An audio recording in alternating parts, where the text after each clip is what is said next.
The overarm throwing slide that we're speaking of is where you actually throw the spear. When catching, you don't allow it to fly to your hand. You allow it to slide through the hand.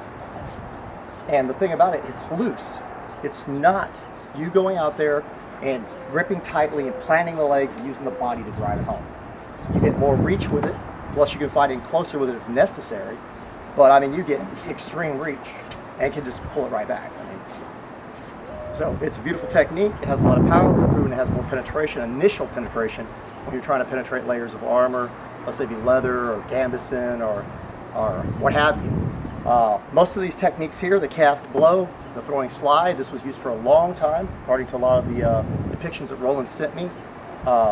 Later century was still used. I believe it was used in the ancient warfare. When you go back to Bronze Age, I believe they were doing the throwing slide. I think the javelin and spear were very hard to distinguish. Ah! Alright. We got a hole, but nothing too significant. About a quarter of an inch. Best one we've got from this so far, but I don't think we pierced the gel or any of the cloth. So we're going to continue here, and I'm going to do my overarm slide or overarm. It's the overarm ward or overarm foam up grip. It's a follow through like a throw, and Christopher Matthews. He states that there was tests done where one on their bronze, you could not pierce it with a dory, which is much heavier and longer than this, you know, later century with an iron head. You could pierce bronze armor without throwing it, is what they stated, to get enough energy. Otherwise, it was probably their determination. They were probably using, you know, axes to cut holes. But I kind of disagree with that. Let's see what happens today. Those are little bitty, insignificant ones right there. Let's see if we can get a little more damage and a little more power. Ah! Ooh. I think that might have made it into gel. I hit a hair high. But we got that same kind of big old armor wound that looks a lot like some of the ones we find historically that were deemed maybe axes or something like that. Let's remove this. The cuts are through the shirt. Let's see if they're making it all the way through. They're making it all the way through. They went all the way into the... Ah! Now look at my hand. You can see here, if you look at my hand, I'm letting go of it. So to keep my hand that way, I let go. And let's see what we got. That was just me throwing my arm. I wasn't using any body, and I wasn't pushing the spear. I let the spear do its own work. We've got a hole directly into the skull. As you can see, the blood coming out right here. Might not have as much blood in it as usual, but we have a hole directly into the skull. That's almost no effort whatsoever.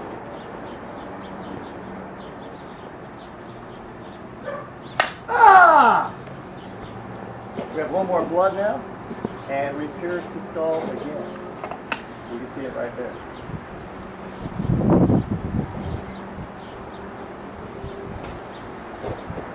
That's my opinion. Both of those are kills, and it took minimum effort to pierce the skull.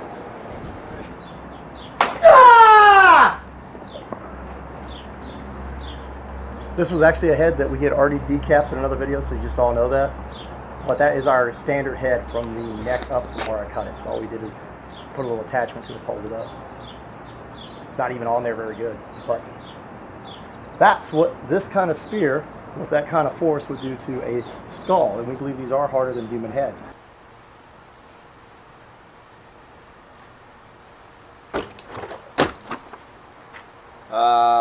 That was the punching method.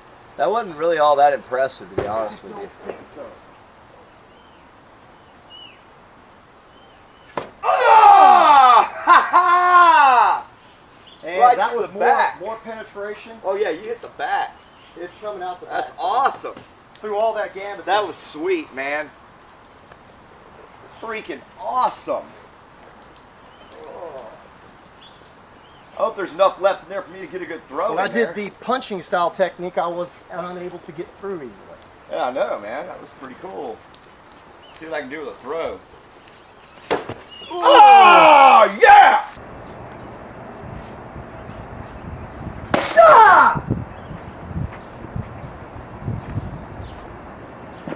Oh, that's the best yet. Now, grant you that's not a kill. That still made a hole in the armor, and I'm guaranteeing the shock will be quite devastating to the person getting hit. They'd feel that. It's the best piercing we've got on this thing so far, and a sword could not do that. Okay, we're going to try a two-handed sliding technique where I try to throw it through here. Ah! On this, it didn't do much better. Let's try again. Maybe I get my power.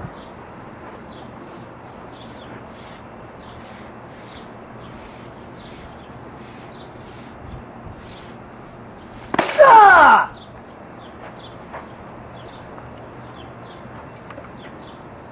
Heck, the overarm seems to be doing better than the slide on this thing with the spear. Ah! That's me putting my body into it and everything. And that's from a pike style or a two-handed thrust style without a slide. We're getting these. The one with the slide we're getting a little better. And then the actual throw was the deepest. So actually we got the best penetration for the overarm throwing slide. Not something I would have expected. So quite impressive. Let's go ahead and try a throw on that in a second. Ah! A full out throw. And this was our overarm slide throw. This is the full out throw. Just a hair more penetration.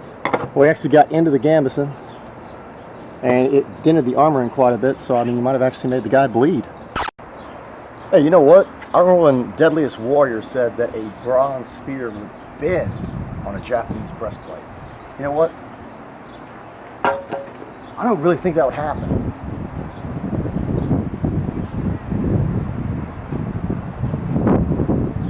Ah!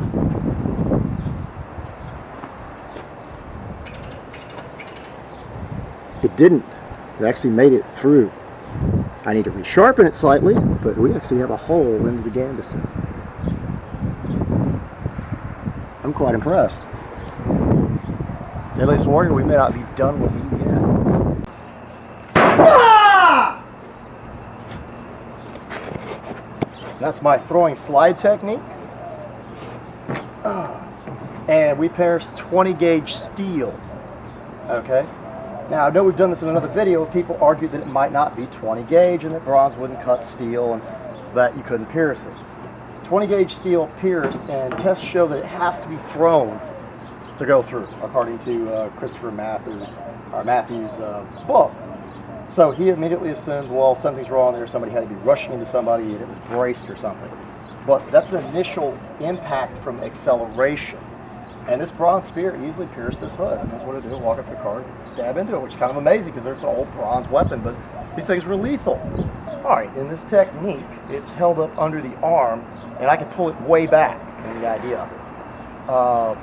This is so I can kind of cradle it to hold it if I'm having trouble holding it up, because it's kind of like holding a lance out here.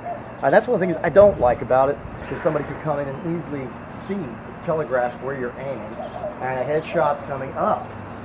No matter what I do, my headshot's pretty much kind of coming up. I mean, even if I try to, I lose power when I try to come over with a spear, even if it's balanced like a pool cue. But let's not worry about that. Let's just worry about how much power we have. So what I'm going to do is try to bring it way back to get more power, put more hip into it, and make sure I'm within range.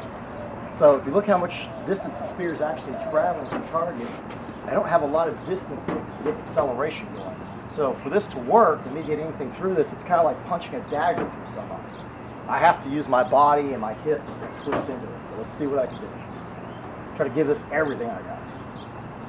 Ah!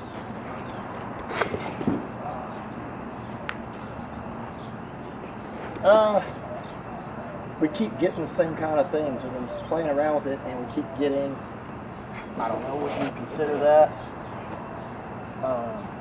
maybe a 1/4 inch penetration, actual depth, but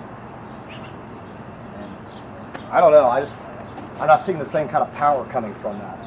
So I do agree the throwing motion is probably the only way to get a major penetration or an enormous amount of force on the initial impact. Because this, I mean, of course, you know, everybody wants to bring up the idea of pushing it afterwards. But if something gets stuck in metal or some kind of armor or protective covering, a lot of times you're not going to push it through afterwards. You're going to just push the guy back and away from you. Ah! And as Demo Man Chaos had assumed, we got a pretty nice hole, didn't we? Well, that is very difficult to do, and it takes a full range of motion.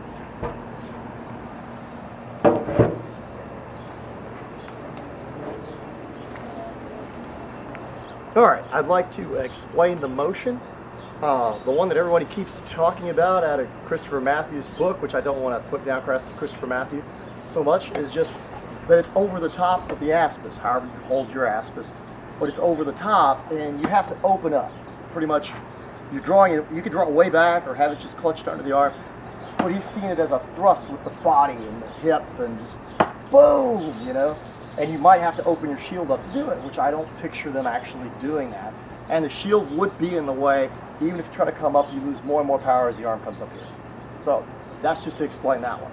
This one that I just did is more like the overarm slide that I'm doing. I'm bringing it way back, and I'm finding a balance in the spear. You cannot do this if it's off balance at all. It'd be very difficult to do even if the spear's balanced here, way back here. It's very difficult. And it takes up so much room under like this. I see as a single combat technique. I mean, if I'm drawing it way back and trying to come under like this and hide it behind my shield possibly, this is a totally different motion. This is me like throwing this out there. I can even get more reach and let it slide just like I do with the overarm slide. It is a throw, not a I don't know if y'all can tell what I'm trying to say. I'm just doing this very lightly. But that is a throw. And it's the same thing. You're trying to throw underarm. Throwing underarm is a lot more difficult than throwing overarm. Anybody can tell you this because of mechanics. And yes, if I were to have my arm straight out and throw like I was throwing a javelin, I could possibly get even more power. But the problem is you get this weird arcing motion. And we've seen holes in top of helmets like that. Who knows? Somebody might have got carried away and tried to do it that way and throw it directly into the guy that way from above, directly in the top of the helmet, which we see holes like this. They say they were axes or something else, but I mean, it makes sense to me that they could have thrown power and like that, drove it over a shield or the top of somebody's helmet, depending on how thick it is. But I'm just talking about ranges of motion, and this one, as you can clearly see, has a lot more range of motion that the spear goes through in a throwing motion than if I were to take it like this and just bloop, bloop. This is just my shoulder and my body, and that's it, no matter what I do with it or how I twist it. And if I try to come over, I lose power trying to come over like that. It's just kind of awkward. So just my explanation, this is a underarm slide is what I consider it. It's just like my overarm slide, but bring it way back and straight out.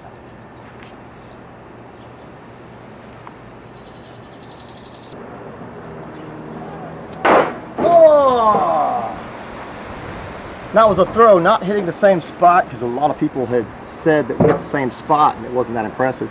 But a full out throw is even more devastating. That wasn't hitting right next to a hole. Is more devastating than the overarm or underarm slide, but it's because there's no control. You're not controlling it. You're just giving full force and full acceleration. Our hoplite behind us, and he's ready to go. He's got his spear here. Somebody will be behind me. I've got a target over here to actually thrust at. It's within range that everybody would tell you, is, where I can get a good thrust with the underarm, and actually get it out there. And supposedly out of reach for this thrust. I mean, everybody pretty much knows this has no range. If you're here and it's right by your head, this just doesn't have any reach, according to the myth there. But we're going to go ahead and test this out. We're going to test him behind me. We're going to try the two different grips, and we're going to have a very other test testing power if we can pull that off today. But I believe this is very close to a historical door, a pipe wall, and possibly wasn't used like pipes. At times it might have been, but I don't think it was at all given times. I'm sitting here at the 2 foot mark, approximately 2 foot mark that they talk about, and yes, it could be balanced better. I'm over the top of the shield. So if I'm trying to stay in here tight with this, and I try to put my head down, this is one problem. I can't put my head down with this out of the front without pulling it in. Second thing, the serrater, if I'm going to stab out, watch where it's going. It's going into my arm. It's got to be in a comfortable position where I don't get it back under my arm. If I have this thing where it comes out too far, even if it is balanced, I can bring this right back into my own arm or get it driven into me. You know, I don't think anybody would want that. So it's got to be at least about the 2 foot mark, which everybody pretty much agrees on. And you thrust out over the top. But as I'm coming back and forth, I'm sorry, look what just happened. I'm sitting here, he's behind me with a shield, and yes, I might hit his shield with this if it's up high, and I'm trying to control it, but it's very easy for me to come back and hit this guy instead of come over his shoulder. I'm trying to stand here with this spear coming over. You know, it's possible if I aim over, like everybody says, you know, all these, you know, ways of doing this, you can come back and do this. You can get him right to throw. And the serrater, if anybody doesn't know about this, is not short like this. It was a long it's shaped much like a rondelle. We're in the grip that everybody's advocating that they use, and over the top. Unless the lower something lower, it's probably about, I don't know, about here at this overlap. About here, if I want it low. Which makes me right on his shoulder if I try to thrust here. I can thrust up, but most of my shots, if you're watching, they're going to come up. No matter where I'm at, they're coming up. So unless I hit him in the eye, which I set my thumb there, which is very uncomfortable, unless I hit him in the eye, you know, or top of his helmet to skip off, I don't really have any shots. But let's just say we are using this and we're going to keep it out there. We're not going to worry about them rushing in between the poles. Maybe somebody in the back row, because we don't know what these guys are on, like just grabbing it, pulling it away from me, trying to pull back and him pull, just rush in between and attack us anyway. So that's what's going on. I have it, and I'm going to try to thrust with it. This spot where I can hold it.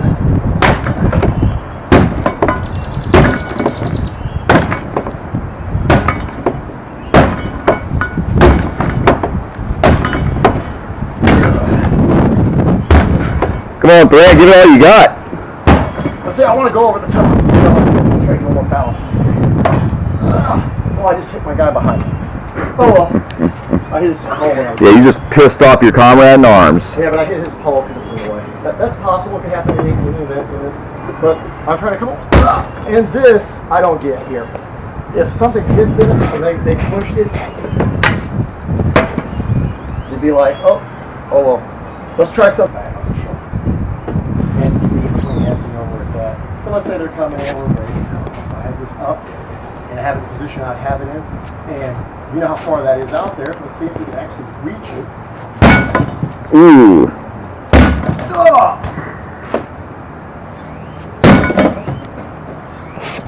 Oh, I hit a spot with nothing. Ugh.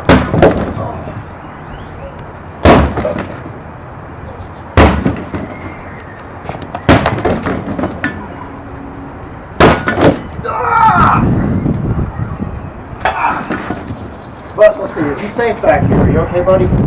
Did I hurt you? Nah, he says he's okay. So.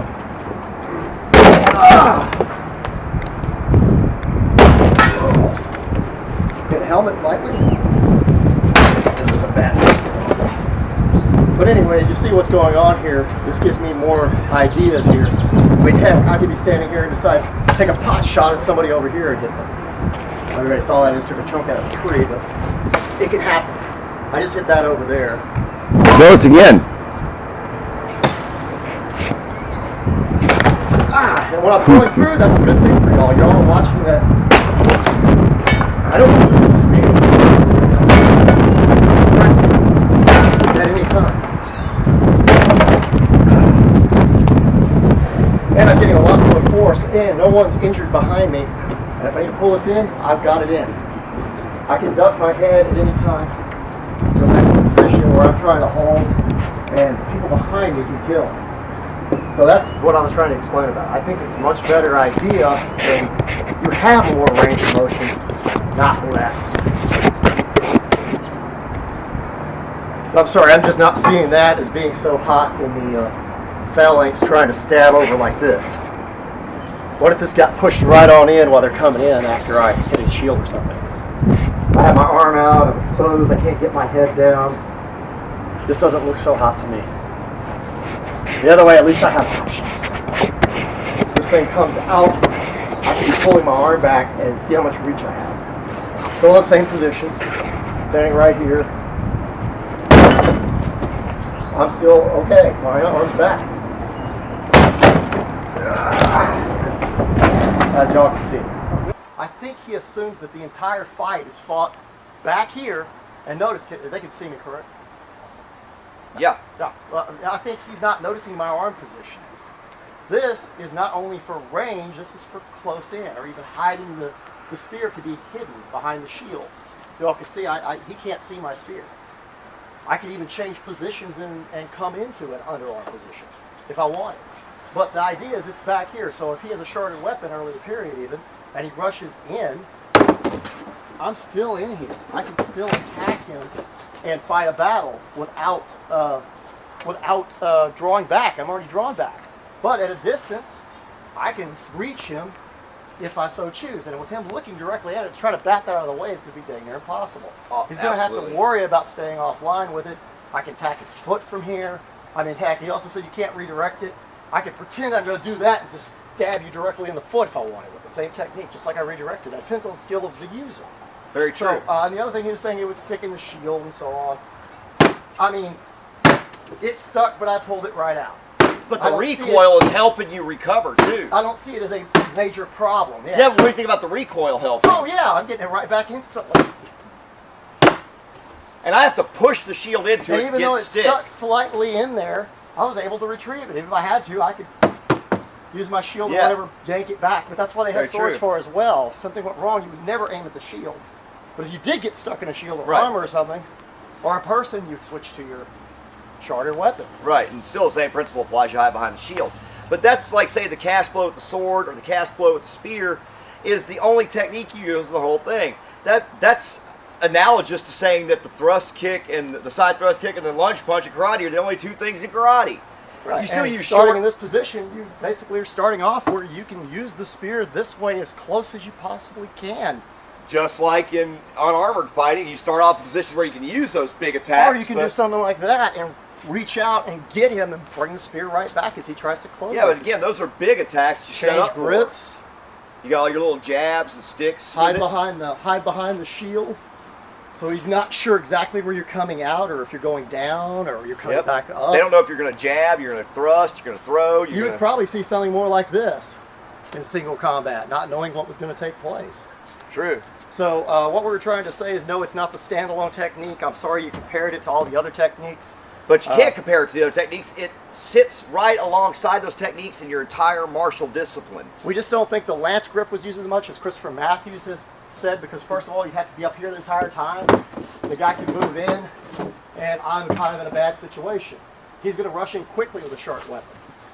Even if it's down low for single combat, I have max range. If he gets in, I have to try to choke up. If I'm in this kind of position, he really doesn't know what's taking place. Oh, hell, no, now I'm scared of him.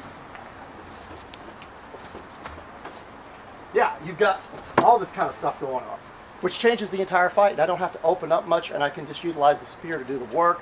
But if it does come to the necessity, I can even be in this close, utilizing the spear this way to stab him. I'm not using any kind of slide. I'm just stabbing him, trying to get a body shot or something. So, in theory, it's a technique. It's not necessarily my technique. Everybody keeps calling it, but it's a technique we believe was used in antiquity, during the Viking Age, very true. Throughout the whole use of one-handed spears and shields. We see it in depictions, and we believe that's what the big missing link is to why overarm is valuable. It's boom, That's right.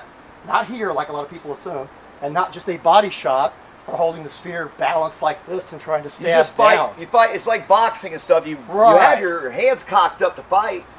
You don't have them out here. You have them cocked up and ready to go.